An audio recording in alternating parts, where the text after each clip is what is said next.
मैं हूं अशोक वर्मा, आप देख रहे हैं टीवी 20 न्यूज।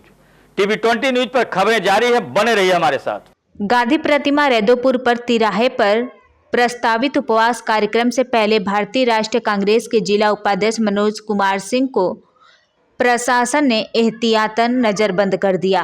बसैया गांव निवासी मनोज कुमार सिंह को रात में ही उनके आवास पर नजरबंद किए जाने की कार्रवाई से क्षेत्र की राजनीति गर्मा गई है। मनोज कुमार सिंह ने आरोप लगाया कि उपवास कार्यक्रम का उद्देश्य मनरेगा जैसे महत्वपूर्ण जन कल्याणकारी योजना की मूल भावना रोजगार की गारंटी से ही हो रही थी।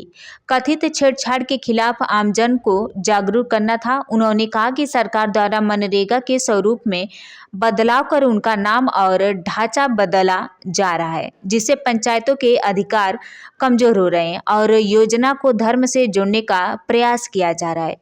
कांग्रेस नेता ने बताया कि पार्टी के नेतृत्व में निर्देश पर 45 दिनों तक यह जन जागरण अभियान प्रस्तावित था, जिसमें आम जनता से संवाद कर सरकार की नीतियों के दुष्परिणाम बताए जाने थे। उन्होंने कहा कि मनरेगा की आत्मा रोजगार की गारंटी न कि फंड आधारित व्यवस्था है। यदि फंड और डैशबोर्ड प्रणाली के माध्यम से पंचायतों के अधिकार समाप्त किए जाए तो योजना उद्देश्य ही खत्म हो जाएगा। मनोज कुमार सिंह ने प्रशासन की कार्रवाई को दमनकारी बताते हुए कहा कि महात्मा गांधी की विचारधारा से जुड़े लोग ऐसे नीतियों से डरने वाले नहीं हैं। उन्होंने चेतावनी दी कि यदि जनता के बीच मुद्दे पहुंचे तो आंदोलन और अधिक व्यापक हो सकता है। सरकार जनता के आक्रोश से डरी हुई है और इसका जवाब आने वाले चुनाव में जनता देगी। सबसे पहले भी अपना परिचय दीजिए, क्या नाम है और किस पद पे हैं? मेरा नाम मनोज कुमार सिंह है, भारतीय राष्ट्रीय कांग्रेस पार्टी आजमगढ़ का जिला उपाध्यक्ष। आपको क्या लगता है प्रशासन ने आपको आज ही नजरबंद क्यों किया है? क्या आप किसी बड़े विरोध प्रदर्शन या कार्यक्रम की तैयारी कर रहे थे?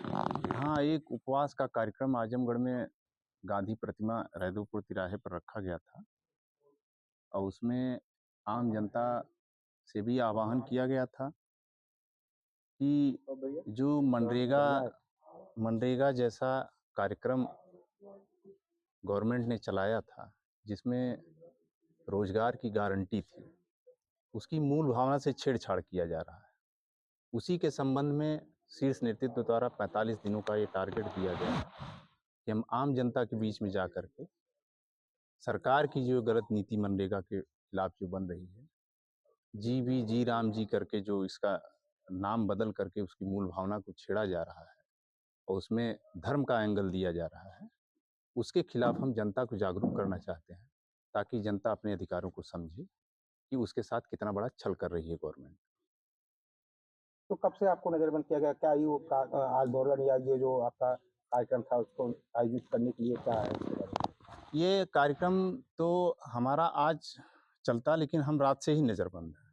कल रात से ही प्रशासन ने हमको नज़रबंद किया है।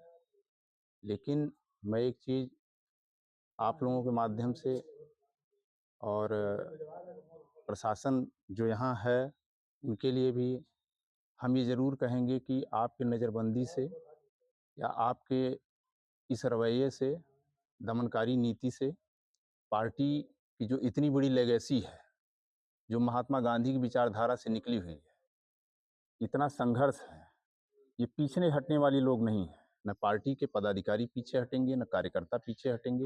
ये आम जन के बीच में जाएंगे और मनरेगा के लिए जो लड़ाई लड़ी जा रही है उसको भरपूर तरीके से लड़ेंगे, क्योंकि मूल भावना जैसे इन्होंने जो रोजगार की गारंटी इसमें थी, अब ये फंड पे आधारित हो गया। 40% जो है राज्यों को दे दिया गया कि 40% इसमें फंड जो है राज्य गवर्नमेंट देगी। सारे राज्य जो है इस समय कर्जे में डूबे हुए हैं।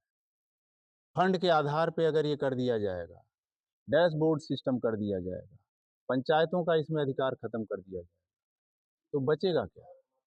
जितना पैसा रहेगा उतना काम, हम काम मांगने की स्थिति में गवर्नमेंट के पास नहीं जाएंगे। इन्होंने एक बड़ा लूप होल दे दिया है इसमें। यही है इसकी मूल भावना से जो छेड़छाड़ की जा रही है और इसके लिए हम लोग सड़कों तक संघर्ष करेंगे। पुलिस ने जब आपको नजरबंद किया तो उन्होंने क्या दलील दी? क्या आपको अपनी बात रखने का मौका दिया? अब आप जानते हैं पुलिस के सामने क्या दलील दी जा सकती है।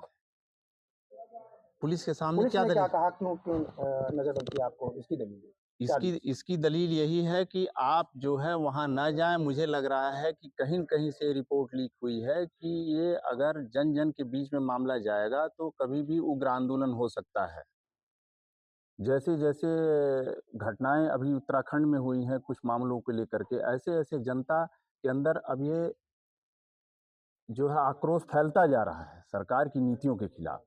तो कहीं न कहीं मुझे लग रहा है ऐसी रिपोर्टें गवर्नमेंट को मिल रही हैं कि जनता सड़कों पे ना आ जाए और ये डरे हुए हैं, डरा हुआ तानाशाह कि क्या हालत होगी ये जनता आने वाले चुनाव में बताएगी। इस नजरबंद के माध्यम से आप सरकार और जनता को क्या संदेश देंगे? हम सरकार और जनता के हम सरकार से तो यही कहेंगे कि सरकार अपनी दमनकारी नीति छोड़े, सरकार अपनी नीतियों को उद्योगपतियों के बजाय आम जनता के लिए बनाए, जिससे आम जनता को रोजगार मिले, चिकित्सा के क्षेत्र में कुछ सुविधा मिले। और मैं आम जनता से यह कहना चाहूँगा कि आम जनता कांग्रेस पार्टी के साथ भरपूर सहयोग दे और बेरोजगारी के खिलाफ, महंगाई के खिलाफ जो ये पार्टी संघर्ष कर रही है उसके साथ कंधे से कंधा मिलाकर चले। क्या इस कार्रवाई से आपके आंदोलन या संगठन के मनोबल पर कोई असर पड़ेगा? कोई असर नहीं पड़ेगा। जुल्मी कितना जुल्म करेगा, सत्ते का गलियारे से जर्रा जर्रा गूंज उठेगा इंकलाब के नारे से। हमारा मनोबल टूटेगा नहीं, हमारा मनोबल और बढ़ेगा। अब आपकी अगली रणनीति क्या होगी? हमारी अगली रणनीति होगी कि हम और पुरजोर तरीके से तैयारी करके तब हम आम जनता के बीच में जाएंगे और जगह जगह गाँव में बैठ करके चौपाल लगा करके मनरेगा जैसी चीज़ों के बारे में घर घर तक हम पहुंचाएंगे।